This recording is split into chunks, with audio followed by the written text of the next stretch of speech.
बिस्मिल्लाहिर्रहमानिर्रहीम। अस्सलामुअलैकुम वरहमतुल्लाहि वबरकातुहू। Welcome to my channel learning hub. मैं हूँ हिना। ये एक रिक्वेस्टेड वीडियो है। ईवीएस पर रहेगा ग़िज़ाई ज़ंजीर। ये इम्पॉर्टेंट है और ईवीएस में हर साल इसमें से एक क्वेश्चन आता ही आता है इस टॉपिक पर।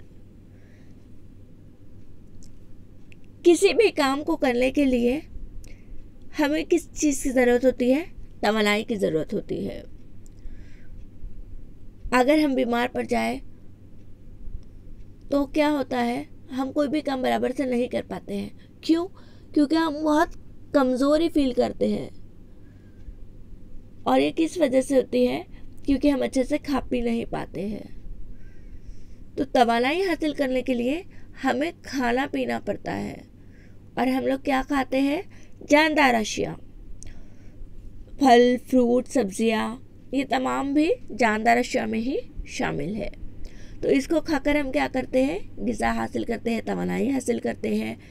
इसी तरह से हर जानदार एक दूसरे जानदार को खाता है और इसमें क्या होता है, एक चक्कर बनता है और इसी खाने के चक्कर को ग़िज़ाई ज़ंजीर या ग़िज़ाई जाल कहते हैं।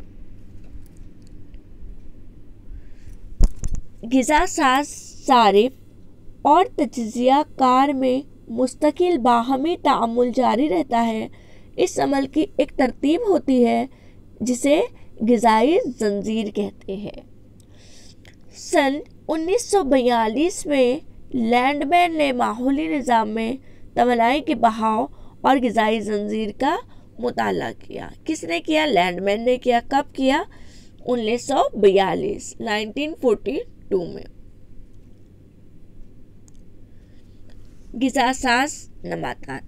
ग़िज़ा साज नबातात मतलब ऐसे नबातात जो अपनी ग़िज़ा खुद तैयार करते हैं। ठीक है, तो ये पौधा है, इस पर सूरज की रोशनी पड़ रही है, ये पानी को एब्जॉर्ब कर रहा है, कार्बन डाइऑक्साइड इसको मिल रही है।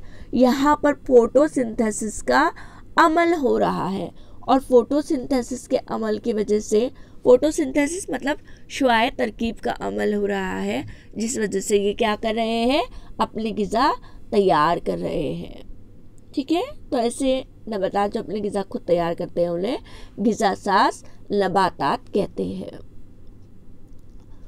अब यहाँ पर एक हिरन है। ये हिरन क्या कर रही है? ये घास को खा रही है। ठीक है, घास क्या है? ग़िज़ा साज नबातात है।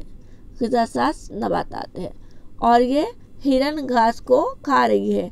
तो जो ग़िज़ा साज नबातात को खाते हैं उन्हें हम क्या कहते हैं? इब्तिदाई सारिफैन। ये घास को खा रही है, इसको एक शेर ने देखा और इस पर हमला बोल दिया और इसको शेर ने खा लिया। तो ऐसे हैवानात जो नबातात पर डिपेंड करते हैं, ठीक है, तो उनको जो खाते हैं उन्हें हम क्या कहेंगे? सानवी सारिफैन या गोश्त खोर हैवानात। इस तरह से एक चक्कर यहाँ पर बन रहा है। ये ग़िज़ा साज नबातात हैं, इनको किसने खाया? इब्तिदाई सारिफैन ने। इब्तिदाई सारिफैन को जो खाता है उन्हें क्या कहते हैं? सानवी सारिफैन कहते हैं।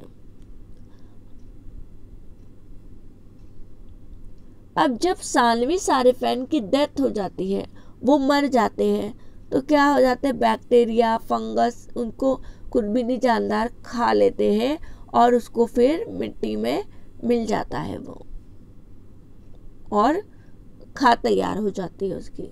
इस तरह से ये पूरा एक चेन इन्होंने कंप्लीट किया है।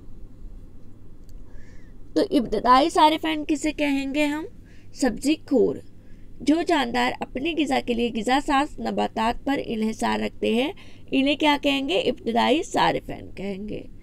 जो जानदार अपनी ग़िज़ा के लिए इन पर डिपेंड होते हैं, ठीक है, इब्तिदाई सारिफैन पर जो डिपेंड करते हैं, सब्जी खोर हैवानात पर इन्हिसार रखते हैं, उन्हें सानवी सारिफैन कहेंगे।